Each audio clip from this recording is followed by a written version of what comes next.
નમસ્કાર વિદ્યાર્થી મિત્રો, હું દ્રષ્ટિ ઠાકર પીપીસાણ વિદ્યાભવન હીરાબાગ શાખામાંથી ધોરણ 10 વિષય સંસ્કૃત. પાઠનું નામ અભ્યુત્થમ યુદ્ધમ. આજે ભાગ ત્રીજો. આપણે ભાગ 1 અને 2માં આદિકવિ વાલ્મીકી રામાયણ અનુષ્ટુપ છંદ 1 થી 6 શ્લોકો, 5 થી 6 શ્લોક. ત્યારબાદ ભાગ બીજામાં આપણે 7 થી 10 શ્લોક જોયા, જેમાં જટાયુ અને રાવણ વચ્ચે જે યુદ્ધ થયું અને તેનું વર્ણન કરવામાં આવેલું છે. કેવી રીતે જટાયુએ પોતાનો સાહસ બતાવ્યો અને રાવણ સાથે યુદ્ધ કર્યું હતું. હવે આપણે આ 10 શ્લોક જોયા અને તેની સમજૂતી મેળવી. હવે આપણે આજે ત્રીજા ભાગની અંદર આ કાવ્યનું સ્વાધ્યાય જોઈશું. તો હવે આપણે સ્વાધ્યાય જોઈએ. તમારી સામે સ્વાધ્યાય છે, જેમાં પહેલો પ્રશ્ન છે. પ્રશ્ન 1. અધોલિખિતેભ્ય વિકલ્પેભ્ય સમુચિતમ ઉત્તરમ ચુનિત. એટલે તમારે વિકલ્પો પસંદ કરવાના છે. સાચો વિકલ્પ તમારે ઓળખવાનો છે. પહેલો સવાલ છે. સીતાયાઃ અપનયન કાલે જટાયુઃ કુત્ર તિષ્ઠન આસીત. તો આપણે તેનો અર્થ જોવાનો પ્રયત્ન કરીએ. સીતાને જ્યારે ઉપાડીને લઈ જાય છે તે સમયે જટાયુ ક્યાં રહેલો હોય છે, આવો તેનો અર્થ થાય છે. તો 4 વિકલ્પો તમારી સામે છે. વનસ્પતિમ, પર્વતશૃંગમ, રથમ, સમીપેમ. તો આનો જવાબ આવશે એ, વનસ્પતિમ. કારણ કે જટાયુ ક્યાં રહે છે? વનસ્પતિ, એટલે કે ઝાડવાઓની વચ્ચે તે રહેલો હોય છે. હવે બીજો સવાલ જોઈએ. જટાયુઃ રાવણસ્ય કસ્મિન ગાત્રે ટુંડમ સમર્પયત. હવે આનો અર્થ એમ થાય છે કે જટાયુ રાવણને કઈ બાજુ ચાંચને મૂકે છે. એટલે જ્યારે જટાયુ રાવણને મારે છે તો કઈ બાજુ ચાંચ તેની મૂકે છે? તો એના 4 વિકલ્પો આપેલા છે. નેત્રે, ચરણે, મુખે કે પૃષ્ઠે. તો જટાયુ ચાંચ ક્યાં મૂકે છે? તો પૃષ્ઠે, એટલે પાછળ, પીઠ પાછળ. હવે ત્રીજો સવાલ. ક્રોધમૂર્છિતઃ રાવણઃ જટાયુ કથમ અભિજધાનઃ. એટલે ક્રોધથી ભાન ભૂલેલો રાવણ જટાયુને શેનાથી મારે છે? તો તલેન, હસ્તેન, બાણેન કે ખડગેન. તો ખડગથી તેને મારવાનો પ્રયત્ન કરે છે, એટલે ચોથો વિકલ્પ આવશે, ખડગેન. હવે ચોથો સવાલ જોઈએ. જટાયુઃ ટુંડ પ્રહારેણ કિમ વ્યપહારત. તો આનો અર્થ એમ થાય છે કે જટાયુ ચાંચના પ્રહારથી શું ઉખેડી નાખે છે? તો તેના વિકલ્પો 4 છે અહીંયા. 10 મસ્તકાની, 10 મુખાની, 10 દક્ષિણ બાહુન અને ચોથો વિકલ્પ છે 10 વામ બાહુન. તો જ્યારે જટાયુ ચાંચ મારે છે તો એનું શું, કઈ સાઈડનું અંગ એનું તોડે છે? તો છેલ્લો વિકલ્પ આવશે 10 વામ બાહુન, એટલે 10 તેની ડાબી બાજુની ભુજાઓ ઉખેડી નાખે છે, બાહુઓ ઉખેડે છે. 5મો વિકલ્પ. જટાયુઃ વદતિ પરદારા ભીમર્શનાથ નીચામ ગતિમ. અને ખાલી જગ્યા આપી છે, એટલે વાક્ય આપણે પૂરું કરવાનું છે. તો આ શું કહેવા માગે છે? જટાયુ બોલે છે પારકી સ્ત્રીને સ્પર્શ કરવાની હલકટ ગતિને. હવે પછી શું આવે? નિવર્તય, નિવર્તેત, નિવર્તયંતુ કે નિવૃત્તિઃ. તો આ ચારમાંથી કયો વિકલ્પ આવશે? પહેલો વિકલ્પ, નિવર્તયે એટલે રોકી દે. આ નીચ ગતિ એટલે કે હલકટ ગતિને તું રોકી દે. એટલે આનો જવાબ આવશે એ, નિવર્તય. હવે છઠ્ઠો વિકલ્પ, કિમ વિશેષણમ જટાયોઃ પક્ષીરાજત્વમ સૂચયિત સૂચયતિ. એટલે કે આનો અર્થ એમ થાય છે કે કયા વિશેષણથી જટાયુ અને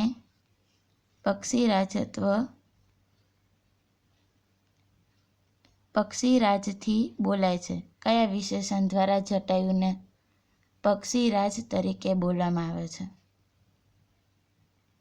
તો પહેલું છે તીક્ષ્ણતુંડઃ, અરિંદમઃ, મહાબલઃ કે ખગાધિપઃ. તો જટાયુને કયા વિશેષણથી ઓળખવામાં આવે છે? તો છેલ્લા વિશેષણથી, એટલે કે છેલ્લો જવાબ આવશે ખગાધિપઃ.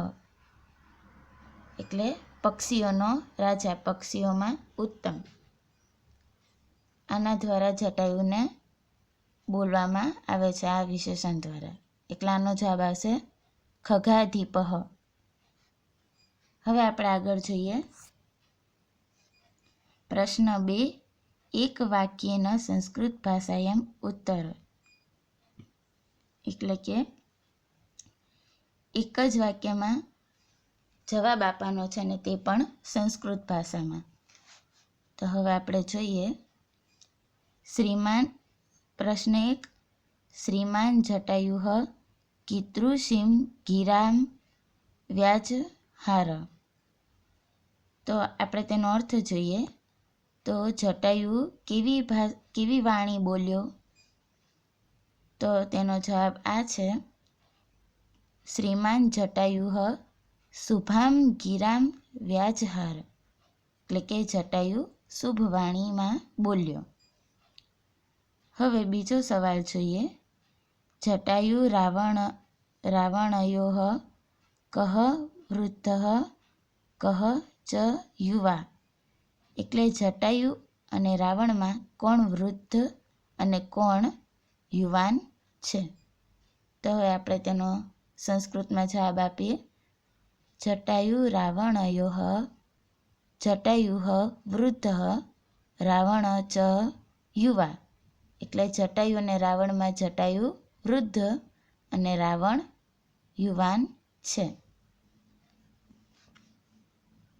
હવે ત્રીજો સવાલ જોઈએ.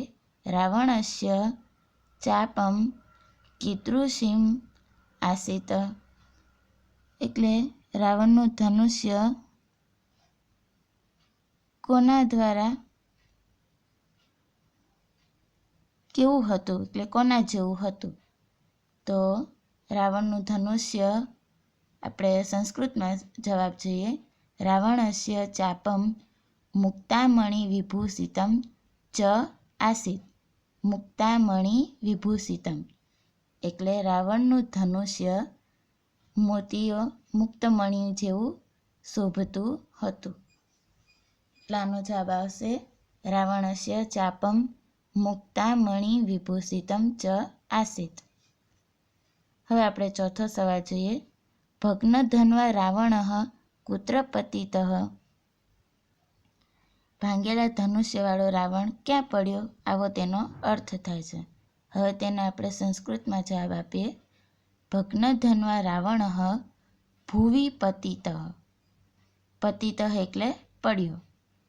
તો ભાંગેલો ધનુષ્યવાળો રાવણ જમીન ઉપર અથવા તો ભૂમિ ઉપર પડ્યો. એટલે ભગ્નધન્વા રાવણઃ ભુવિ પતિતઃ. આવો તેનો જવાબ થશે. હવે આપણે પાંચમો સવાલ જોઈએ.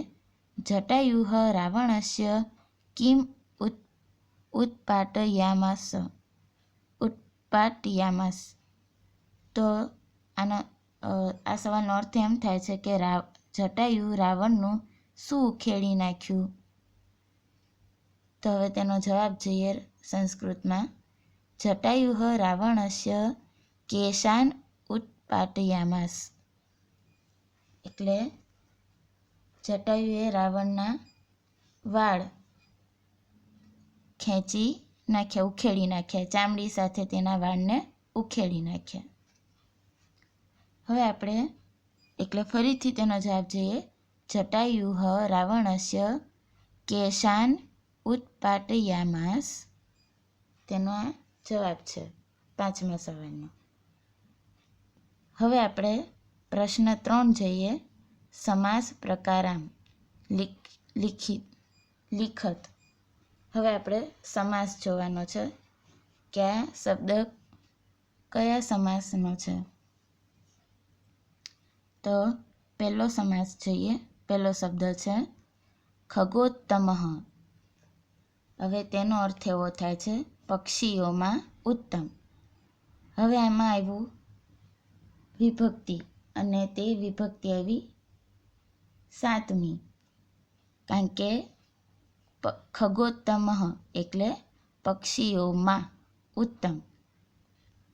7મી વિભક્તિ જ્યારે આવે અને જે સમાસની અંદર વિભક્તિનો પ્રત્યય ઉમેરાયા હોય તેવા સમાસને તત્પુરુષ સમાસ કહેવામાં આવે છે. તો અહીંયા ખગોત્તમઃ એટલે પક્ષીઓમાં ઉત્તમ, એટલે અહીંયા માં પ્રત્યય આવ્યો, માં પ્રત્યય. હવે માં એ બધું છે તે 7મી વિભક્તિમાં આવે છે, તમે આગળ જોઈ ગયા હશો. તો અહીંયા માં એ 7મી વિભક્તિ આવી, કારણ કે પક્ષીઓમાં ઉત્તમ. તેથી આ સમાસ થયો તત્પુરુષ સમાસ, અને 7મી વિભક્તિવાળી એટલે સપ્તમી તત્પુરુષ સમાસ તરીકે ઓળખવામાં આવે છે, કારણ કે અહીંયા આવ્યો માં પ્રત્યય, અને માં એ સપ્તમી વિભક્તિ થઈ.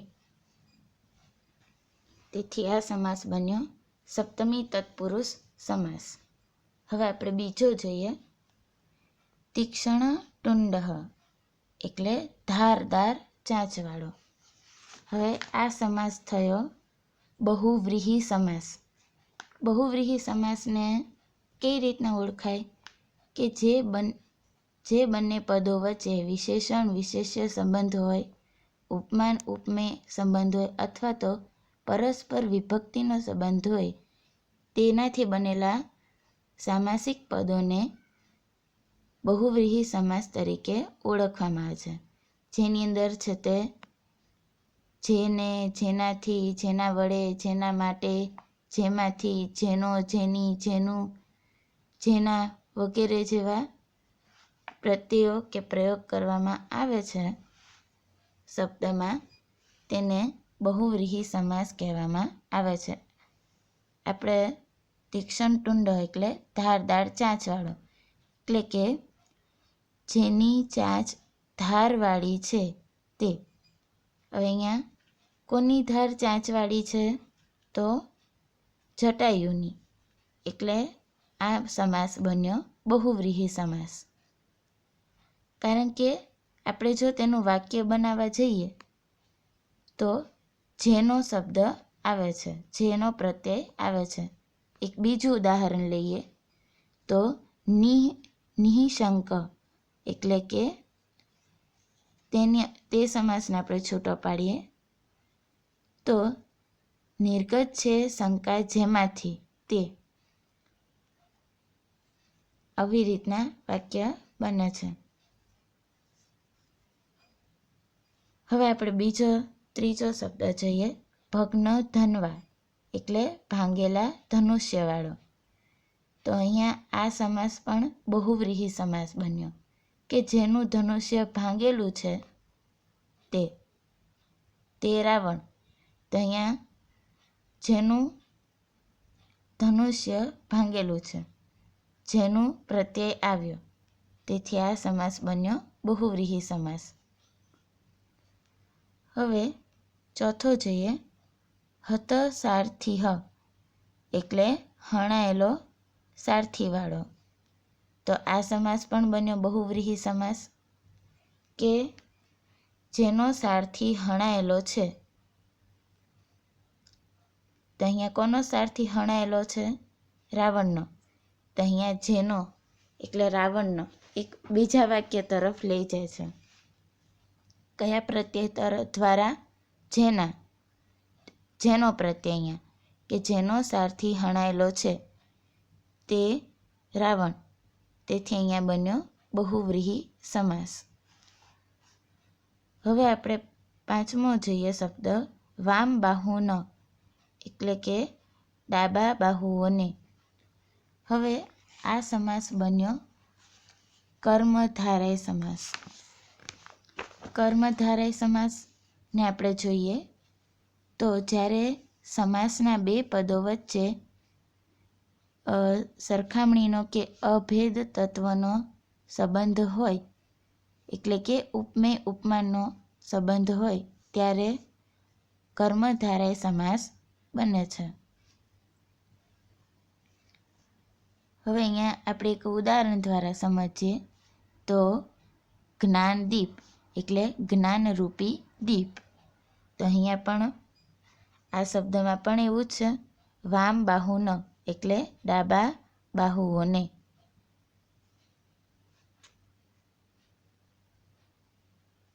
હવે આપણે જોઈએ ક્રોધ મૂર્છિત એટલે આપણે જોઈએ છઠ્ઠો સમાસ ક્રોધ મૂર્છિત એટલે કે ક્રોધથી ભાન ભૂલેલો. હવે અહીંયા થી પ્રત્યય આવ્યો. હવે થી પ્રત્યય એ તૃતીય વિભક્તિમાં આવે છે, જેમાં થી અને વડે એવા પ્રત્યય આવતા હોય તો તેને તૃતીય વિભક્તિ તરીકે ઓળખવામાં આવે છે. અને આ સમાસ બન્યો વિભક્તિવાળો આવ્યો, વિભક્તિ જેમાં આવી તેથી તે તત્પુરુષ સમાસ બન્યો. તો ક્રોધથી ભાન ભૂલેલો એટલે આ સમાસ બન્યો તૃતીય તત્પુરુષ સમાસ. હવે આપણે ચોથો પ્રશ્ન જોઈએ. ઉદાહરણાનુસાર અનુસ્વારસ્ય સ્થાને પર સવર્ણમ આનુનાસિકમ વા લિખિત. તો હવે આપણે અહીંયા જે અનુસ્વાર છે તેના સ્થાને પર સવર્ણ અનુનાસિક આપણે લખવાનો છે. એક ઉદાહરણ આપેલું છે પર્વત શૃંગ. તો એનો જવાબ છે પર્વત શૃંગડ. પછી હવે આપણે પહેલો જોઈએ તીક્ષ્ણ ટુંડ. તો તીક્ષ્ણ ટુંડ તની ઉપર શું કર્યું છે? અનુસ્વાર છે. તો અને એની પછી આવે છે ડ. તો જ્યાં ડ આવતો હોય, જ્યાં ડ સ્વર આવતો હોય તો તેનો પાંચમો જે અનુનાસિક સ્વર હોય તે અણ છે. તેથી અહીંયા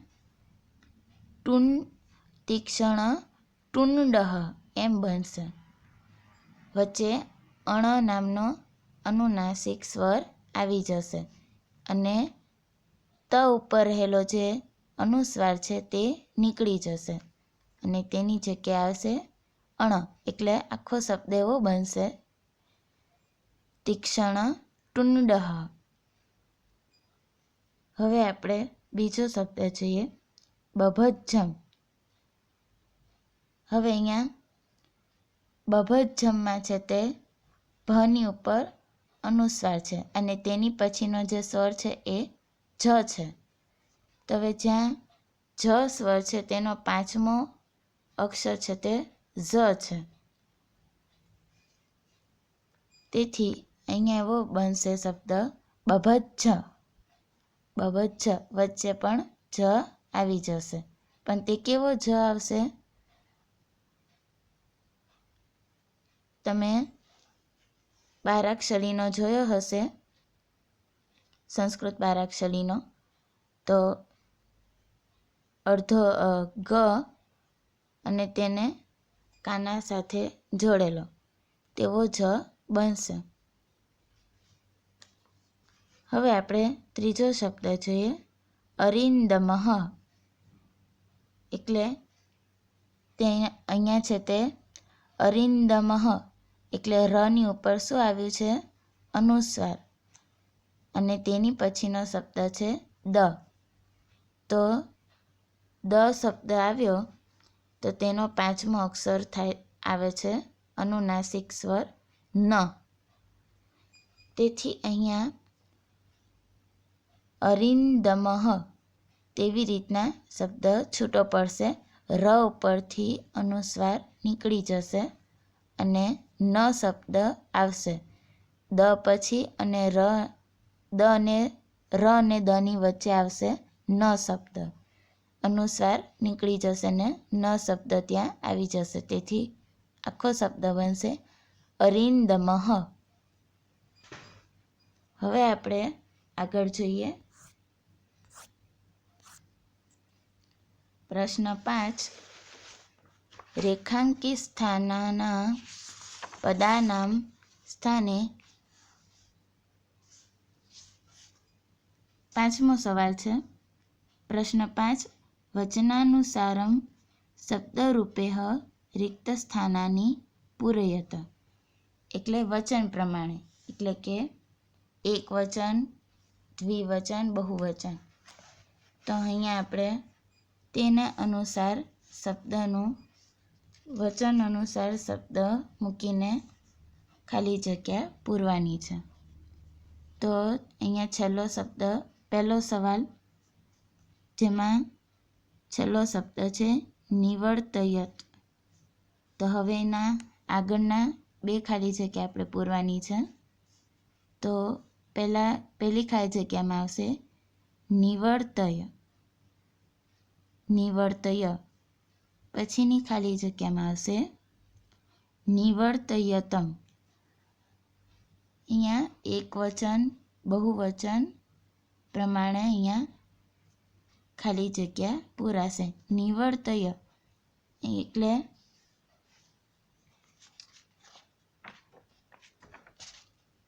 એ બન્યું એકવચન, પછી નિવર્તયતમ તે બહુવચન બન્યું, નહીં દ્વિવચન બન્યું, અને નિવર્તયત તે બહુવચન બન્યું છે. હવે બીજી ખાલી જગ્યા છે સમાચરેત. હવે તેનું થશે, તેની પછીનો શબ્દ આવશે સમાચરેતામ, અને ત્યાર પછીની ખાલી જગ્યામાં આવશે સમાચરેયુઃ. હવે ત્રીજો સવાલ, ગમિષ્યસી. તો તેની વચ્ચેની ખાલી જગ્યામાં આવશે ગમિષ્યતઃ. ગમિષ્યથઃ. અને ત્યાર પછી છે ગમિષ્યથમ. ગમિષ્યથ એટલે વચ્ચે આવશે ગમિષ્યથઃ. હવે આપણે પ્રશ્ન 6 જોઈએ. રેખાંકિતાનામ પદાનામ સ્થાને પ્રકોષ્ઠાત ઉચિતમ પદ ચિત્વા પ્રશ્ન વાક્ય રચેત. એટલે અહીંયા તમને કૌંસમાં શબ્દો આપેલા છે, જે પ્રશ્ન વાક્ય બને તેવા શબ્દ આપેલા છે. અને 5 સવાલ છે, જેની નીચે લીટી કરેલી છે તેની જગ્યાએ કોષ્ટકમાંના શબ્દને તમારે મૂકીને એક પ્રશ્ન વાક્ય આપણે તૈયાર કરવાનું છે. તો આપણે પહેલો સવાલ જોઈએ. જટાયુઃ શુભામ ગિરામ વ્યાજહાર. તો અહીંયા આપણે શુભામને કાઢીને કોષ્ટકમાંનો એક શબ્દ લેવાનો છે ને પ્રશ્ન વાક્ય બનાવવાનો છે. તો આપણે બનાવીએ. તો જટાયુઃ કીદૃશીમ. કીદૃશીમ આપણે શબ્દ લઈએ. કીદૃશીમ ગિરામ વ્યાજહાર. એટલે અહીંયા એવો સવાલ થયો કે જટાયુ કેવી વાણી બોલ્યો. આવી રીતે એક પ્રશ્ન તૈયાર થયો. હવે બીજો જોઈએ. વિરથઃ રાવણઃ ભુવિ પપાત. તો હવે અહીંયા ભુવિની જગ્યાએ આપણે કુત્ર શબ્દ લઈએ અને આખો સવાલ બનાવીએ. વિરથઃ રાવણઃ કુત્ર પપાત, એટલે રથ વગરનો રાવણ ક્યાં પડ્યો. હવે આપણે ત્રીજો જોઈએ. જટાયુઃ તસ્ય પૃષ્ઠે ટુંડમ સમર્પયત. તો હવે અહીંયા જટાયુની નીચે લીટી કરેલી છે, તો આપણે કૌંસમાંથી કહ શબ્દ લઈએ અને પ્રશ્ન વાક્ય બનાવીએ. તો કહ તસ્ય પૃષ્ઠે ટુંડમ સમર્પયત, એટલે કઈ બાજુએ કોણે પૃષ્ઠે ટુંડ સમર્પયત, એટલે પૃષ્ઠે એટલે પાછળ ચાંચ મારી. તો કોણે મારી? જટાયુએ મારી. તો આવી રીતના સવાલ બન્યો. કહ તસ્ય પૃષ્ઠે ટુંડમ સમર્પયત. હવે આપણે ચોથો સવાલ જોઈએ. રાવણઃ વૈદેહીમ આદાય ગચ્છતિ. તો હવે આપણે વૈદેહીની જગ્યાએ બનાવીએ. વૈદેહીની જગ્યાએ કૌંસમાંનો શબ્દ લઈએ કામ. તો રાવણઃ કામ આદાય ગચ્છતિ. હવે વૈદેહીની જગ્યાએ આપણે કામ શબ્દ લીધો અને આખું એક પ્રશ્ન વાક્ય બનાવ્યું કે રાવણઃ કામ આદાય ગચ્છતિ. હવે આપણે પાંચમો સવાલ જોઈએ. જટાયુઃ ટુંડેન તસ્ય 10 વામ બાહુન વ્યપાહરત. હવે અહીંયા ટુંડેન ઉપર ટુંડેન શબ્દ નીચે લીટી કરેલી છે. તો હવે આપણે કૌંસમાંનો શબ્દ કેન લઈએ અને આખું પ્રશ્ન વાક્ય બનાવીએ. તો જટાયુ કેન તસ્ય 10 વામ બાહુન વ્યપાહરત. તો આવી રીતે પ્રશ્ન વાક્ય બન્યા.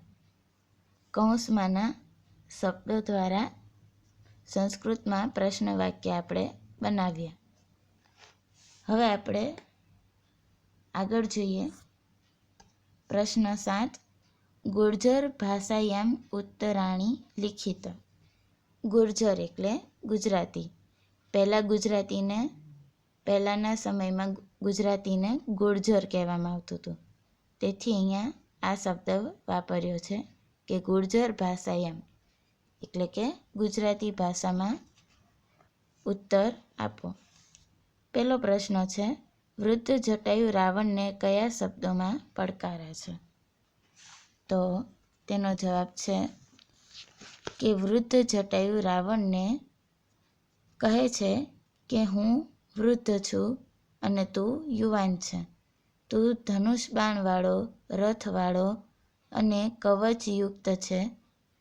તું મારી પાસેથી વૈદેહીને હેમખેમ રીતે લઈ જઈશ નહીં. આવી રીતે પડકાર આપે છે રાવણને. કોણ? જટાયુ.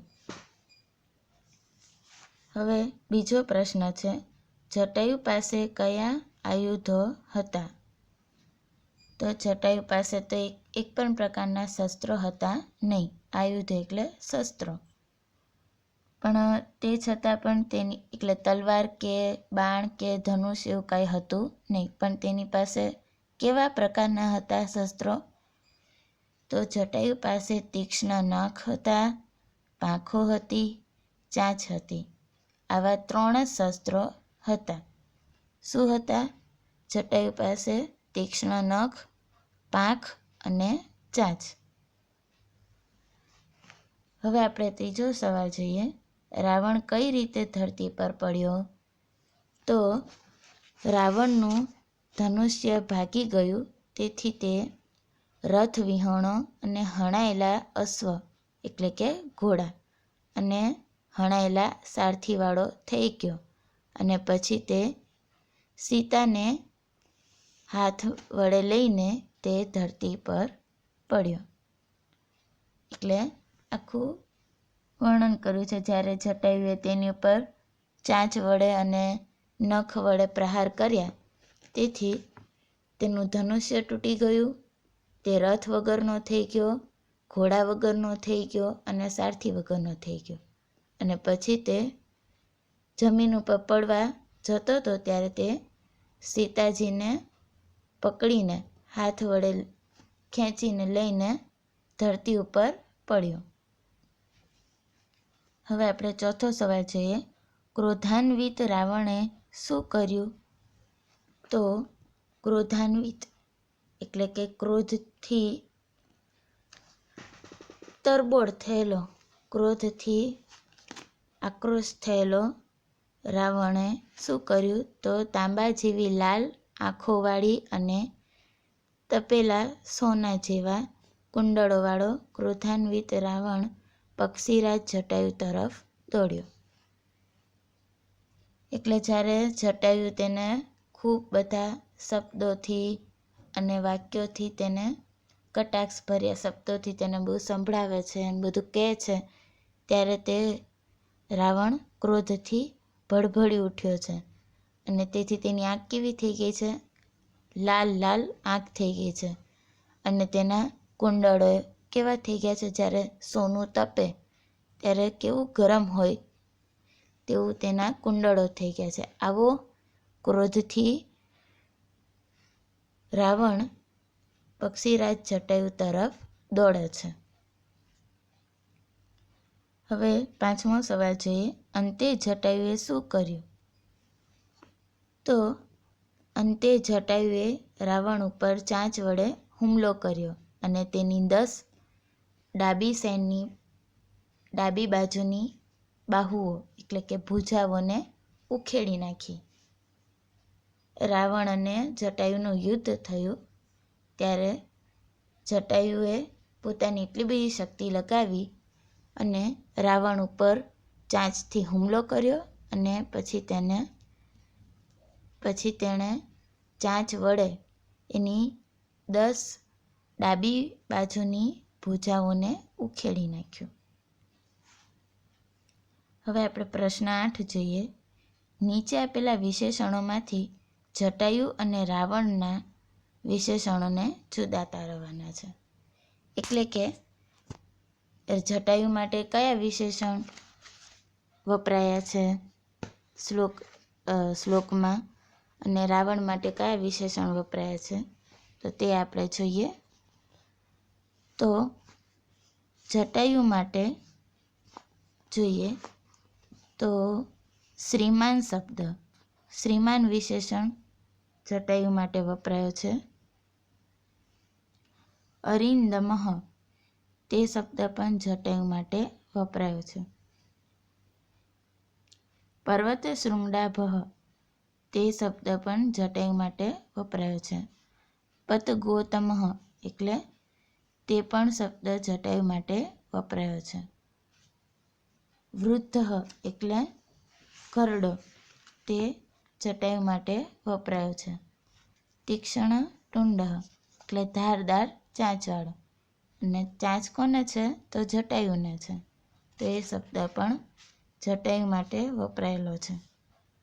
પછી મહાતેજાહ એટલે મહાન તેજવાળો, તો તે શબ્દ પણ જટાયુ માટે વપરાયો છે. એટલે શ્રીમાન, અરિંદમઃ, પર્વતશૃંગડાભઃ, પતગોતમઃ, વૃદ્ધઃ, તીક્ષ્ણટુંડઃ, મહાતેજા આટલા વિશેષણ શબ્દો જટાયુ માટે વાપરવામાં આવેલા છે. હવે રાવણ માટે કયા વિશેષણો વપરાયા છે? તો કવચી, ભગ્ન ધન્વા એટલે કે ભાંગેલા ધનુષ્યવાળો, પછી ધન્વી, પછી યુવા, રાવણને યુવાન તરીકે કીધું હતું કોણે? જટાયુએ. પછી વિરથઃ એટલે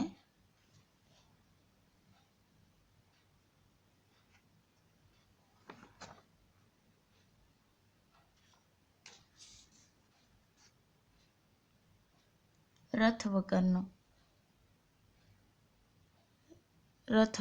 એટલે રથ વગરનો કોણ હતો? તો રાવણ હતો. ત્યારબાદ ક્રોધ મૂર્છિત એટલે ક્રોધથી ભાન ભૂલેલો. તો તે કોણ હતો? ક્રોધવાળો તો રાવણ હતો. તેથી આટલા વિશેષણો રાવણ માટે વપરાયેલા છે. કવચી, ભગ્નધન્વા, ધન્વી, યુવા, વિરથઃ, ક્રોધ મૂર્છિત. આટલા વિશેષણ શબ્દો રાવણ માટે વપરાયેલા છે. હવે પ્રવૃત્તિ આપેલી છે કે જટાયુ જેવા અન્ય પરોપકારી પશુ પક્ષીઓની વાર્તાઓનો સંગ્રહ કરો. તો આવી ઘણી બધી વાર્તાઓ તમે પેપરમાં આવતી પૂર્તિઓમાં તમે જોતા હશો. શનિવારે જે પૂર્તિ આવતી હોય તેમાં ઘણી બધી આવતી હોય છે વાર્તાઓ જે પશુ પક્ષીને લગતી હોય છે. ત્યારબાદ પંચતંત્ર છે. એવી બધી ઘણી વાર્તાઓ છે જેમાં પશુ પક્ષીઓને લગતી વાર્તાઓને લઈને પરોપકારી પશુ પક્ષીઓની વાર્તા તેમાં કરવામાં આવતી હોય છે. બીજું પ્રવૃત્તિ છે રામાયણના જટાયુ વધ પ્રસંગ જેવા અન્ય પ્રસંગોના ચિત્રોનું પ્રદર્શન ગોઠવો.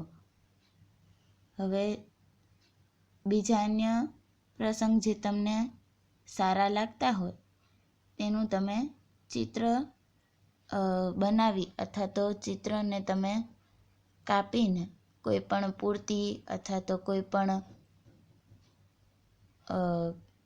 બુક ચોપડીમાંથી તમે લઈને તેનું આખી એક ફ્રેમ તમે બનાવી શકો. કાં તો ચિત્રકામના ચોપડામાં તમે ક્રમ વાઇઝ તમે ગોઠવી શકો બીજો કોઈ પ્રસંગ લઈને. જેવી રીતે કે ભીષ્મનો વધ થયો તે પ્રસંગ તમે લઈ શકો. તેવા ઘણા પ્રસંગો તમે લઈ શકો છો અને તેને તમે પોતાના ચિત્રકામના ચોપડામાં અથવા તો અન્ય કોઈ રીતે તમે એનું સરસ રીતના પ્રદર્શન બનાવી શકો છો. તો વિદ્યાર્થી મિત્રો, તમને આ પાઠ અભ્યુત્તમ યુદ્ધમ એટલે કે અદ્ભુત યુદ્ધ પાઠને કાવ્યને ભણવાની તમને મજા આવી હશે. તેના શ્લોકો અને સ્વાધ્યાયને તમે સમજ્યા હશો અને તમને સમજણ પડી હશે. તો અહીંયા આ પાઠ પૂરો થાય છે.